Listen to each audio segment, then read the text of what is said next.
السلام عليكم ورحمة الله وبركاته. الحمد لله رب العالمين والعاقبة للمتقين والصلاة والسلام على أشرف الأنبياء والمرسلين وعلى آله وصحبه ومن تبعهم بإحسان إلى يوم الدين أما بعد. প্রিয় দর্শক, কাছে দূরে যে যেখান থেকে আমাদের আলোচনা নিয়মিত শুনেন বা আজকের আলোচনা শুনছেন, সকলকে স্বাগত জানিয়ে শুরু করছি আজকের আলোচনা। প্রিয় দর্শক, সামনে মুসলমানদের মহিমান্বিত একটি দিন কুরবানির ঈদ। মুসলমানদের সামনে কুরবানি উপলক্ষে আজকে আমাদের সমাজে বিভিন্ন অপপ্রচার, বিভিন্ন বিভ্রান্তি সৃষ্টি হয়েছে। তার ভেতরকার একটি বিভ্রান্তি আজকে আমরা দেখি। অনেকেই বলেন যে কোরবানি এটা করলে সওয়াব, না করলে কোনো গুনাহ নেই। এমনকি যদি ধনী ব্যক্তিও কোরবানি করে তাহলে সওয়াব পাবে, আর কোরবানি যদি না করে তাহলে তা গুনাহ হবে না। অর্থাৎ তারা খুব সহজেই মানুষের কাছে এই মেসেজটা দিতে চাচ্ছেন যে যুগ যুগ থেকে আমরা যে শুনে আসছি কোরবানি ওয়াজিব। আদৌ কোরবানি ওয়াজিব নয়, বরং কোরবানি এটা অন্যান্য সুন্নাহ ইবাদতের মতো একটা ইবাদত।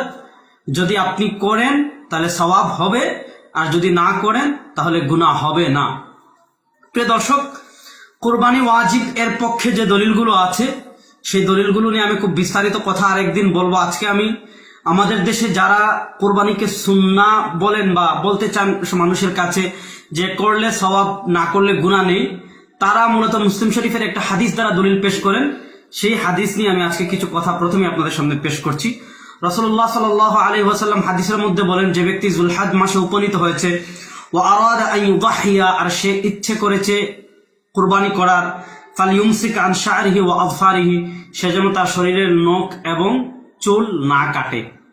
অর্থাৎ এই হাদিসে রাসূলুল্লাহ সাল্লাল্লাহু আলাইহি ওয়াসাল্লাম বলেছেন যে যুলহজ মাসে পৌঁছার পর আরাদা, সে ইচ্ছে করেছে কোরবানি করার। তাহলে বোঝা গেল কোরবানি এটা ইচ্ছাধীন, সে চাইলে করবে, না চাইলে নাই। অর্থাৎ যদি চায় তাহলে সে করবে, যদি করতে চায় তাহলে সে এই যেন কাজগুলো না করে, তার শরীরের কোনো পশম না কাটে, সে যেন নখ না কাটে। এই হাদিস থেকে অনেকেই বলতে চান যে কোরবানি এটা করলে করা যাবে, না করলে নাই। প্রিয় দর্শক, এখানে রাসূলুল্লাহ সাল্লাল্লাহু আলাইহি ওয়াসাল্লামের এই হাদিস দ্বারা উদ্দেশ্য হলো চুল এবং নখ না কাটার বিধান বর্ণনা করা। এই আলাদা দ্বারা এই কথা রাসূলুল্লাহ সাল্লাল্লাহু আলাইহি ওয়াসাল্লামের ইচ্ছে নয়, বা রাসূল সাল্লাল্লাহু আলাইহি ওয়াসাল্লাম ইচ্ছে করেননি কুরবানির বিধান বর্ণনা করা। এই হাদিস দ্বারা ইচ্ছে নয়, কুরবানির বিধান অন্যান্য হাদিস দ্বারা প্রমাণিত হয়েছে। এর প্রমাণ কি? আমরা যদি যাই, রাসূলুল্লাহ সাল্লাল্লাহু আলাইহি ওয়াসাল্লাম এক হাদিসে বলেছেন, মান আরাদা সলাতা ফালইয়াতাওয়াদ্দা, যে ব্যক্তি নামাজের ইচ্ছে করে সে যেন ওযু করে। তাহলে এই হাদিসে আমরা দেখতে পেলাম নামাজের বিধান এখানে রাসূলুল্লাহ সাল্লাল্লাহু আলাইহি ওয়াসাল্লামের বর্ণনা করা উদ্দেশ্য নয়। এখানে রাসূলুল্লাহ সাল্লাল্লাহু আলাইহি ওয়াসাল্লামের উদ্দেশ্য হলো ওযুর বিধান বর্ণনা করা। এজন্য নামাজের ক্ষেত্রে রাসূলুল্লাহ সাল্লাল্লাহু আলাইহি ওয়াসাল্লাম আরাদা শব্দ ব্যবহার করেছেন, যেমন আরাদা সালাত। এখন এই আরাদা দেখেই আপনি যদি ওখানে বলেন মান আরাদা আন ইউদাহিয়া, এখানে আরাদা দেখেই ইচ্ছে আরাদা দেখেই যদি আপনি বলেন কোরবানি ওয়াজিব না, তাহলে আপনাকে বলতে হবে নামাজও ওয়াজিব না, আমরা নামাজও ফরজ না। ইচ্ছে করলে কেউ নামাজ পড়বে, যে নামাজের ইচ্ছে করবে সে ওযু করবে, নামাজের ইচ্ছে না করলে ওযু করবে না। মূলত বিধানটা আসলে এমন না। এখানে রাসূলুল্লাহ সাল্লাল্লাহু আলাইহি ওয়াসাল্লাম ইচ্ছে করেছেন ওযুর বিধান বর্ণনা করার। এখানে এই দ্বারা ফালিয়াতাওয়াদ্দা ওযু প্রমাণিত হয়েছে। এমন ভাবে ওই হাদিসে ওখানে ফালইউমসিক আন শা'রিহি ওয়া আযফারি ওই বিধান প্রমাণিত হয়েছে। কোরবানি ওয়াজিব নাকি সুন্নাহ, সেটা যে ওয়াজিব সেটা ভিন্ন দলিল দ্বারা প্রমাণিত। এমন ভাবে আমরা যদি রাসূলুল্লাহ সাল্লাল্লাহু আলাইহি ওয়াসাল্লামের আরেকটা হাদিস দেখি, আল্লাহ রাসূল সাল্লাল্লাহু আলাইহি ওয়াসাল্লাম বলেছেন, মান আরাদা মিনকুমুল জুমআ ফালইয়াগতাসিল, তোমাদের যে জুমার নামাজের ইচ্ছে করে সে যেন গোসল করে।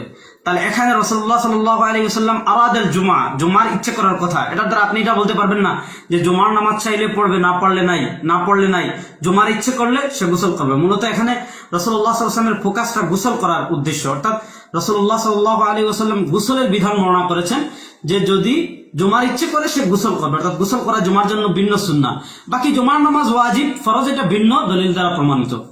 ঠিক তেমনিভাবে রাসূলুল্লাহ সাল্লাল্লাহু আলাইহি ওয়াসাল্লাম বলেছেন, মান আরাদা আন ইউদাহিয়া, যে কুরবানি করার ইচ্ছে করেছে, ফালইউমসিক আন শা'রিহি ওয়া আযফারিহি, সে যেন চুল এবং নখ না কাটে। এখানে রাসূলুল্লাহ সাল্লাল্লাহু আলাইহি ওয়াসাল্লাম চুল এবং নখ না কাটার বিধান বর্ণনা করার উদ্দেশ্য। জুমা ওয়াজিব নাকি সুন্নাহ এই হাদিসে রাসূলুল্লাহ সাল্লাল্লাহু আলাইহি ওয়াসাল্লাম বর্ণনা করেননি। এবার আসেন, জুমা যে ওয়াজিব, কোরবানি যে ওয়াজিব, এটার পক্ষে একাধিক হাদিস রয়েছে। ইমাম এই সমস্ত হাদিসের আলোকে আমরা দেখি ইমাম আবু হানিফা রাহিমাহুল্লাহ, ইমাম আবু ইউসুফ রাহিমাহুল্লাহ, ইমাম মুহাম্মদ রাহিমাহুল্লাহ, ইমাম মালিক রাহিমাহুল্লাহ, ইমাম লাইস বিন সাদ রাহিমাহুল্লাহ, ইমাম রাবিআ রাহিমাহুল্লাহ, ইমাম সুফিয়ান সাউরি রাহিমাহুল্লাহ, ইমাম আউজাঈ রাহিমাহুল্লাহ সহ অনেক ইমাম বলেছেন কুরবানি হলো ওয়াজিব। তাদের পক্ষে অনেকগুলো দলিল রয়েছে। আল্লাহ রাব্বুল আলামিন পবিত্র কোরআনে বলেছেন ফাসাল্লি লিরাব্বিকা ওয়ানহার, আপনি কুরবানি করুন। এটা আমর নির্দেশক সিগা, এটা দ্বারা কুরবানির ওয়াজিব বোঝা যায়। তারপর ইবনে মাজার যে সহিহ হাদিস রয়েছে, রাসূলুল্লাহ সাল্লাল্লাহু আলাইহি ওয়াসাল্লাম বলেছেন মান ওয়াজাদা সাআতান, যার সামর্থ্য আছে কুরবানি করার, ফালাম ইউদাহি, সে কুরবানি করলো না, ফালা ইয়াকরুবান্না মুসাল্লানা, সে যেন আমাদের ঈদগাহের নিকটবর্তী না হয়। তো প্রিয় দর্শক, এই হাদিসটি আপনারা একটু ভালো করে লক্ষ্য করুন। রাসূলুল্লাহ সাল্লাল্লাহু আলাইহি ওয়াসাল্লাম কত ধমক দিয়ে কথা বলেছেন। যদি সুন্নাহ সাধারণ সুন্নাহ হইতো তাহলে রাসূলুল্লাহ সাল্লাল্লাহু আলাইহি ওয়াসাল্লাম এত ধমক দিয়ে কথা বলতেন না। রাসূলুল্লাহ সাল্লাল্লাহু আলাইহি ওয়াসাল্লাম ওয়াজিব হওয়ার কারণেই বলেছেন ফালা ইয়াকরুবান্না মুসাল্লানা, সে যেন আমাদের ঈদগাহের দ্বারে কাছেই না আসে। 2 নম্বরে আমরা যাই, বুখারীতে হাদিস আসছে হযরত জুনদুব ইবনে সুফিয়ান রাদিয়াল্লাহু তাআলা থেকে রাসূলুল্লাহ সাল্লাল্লাহু আলাইহি ওয়াসাল্লাম বলেছেন মান যাবাহা ক্বাবলা আল-ঈদ ফালইয়াযবাহ মাকানাহু উখরা, যদি ঈদের নামাজের পূর্বে কেউ কুরবানির পশু জবে করে ফেলে, ফালইয়াযবাহ মাকানাহু উখরা, সে যেন ওই পশুর জায়গায় আরেকটি পশু জবে করে।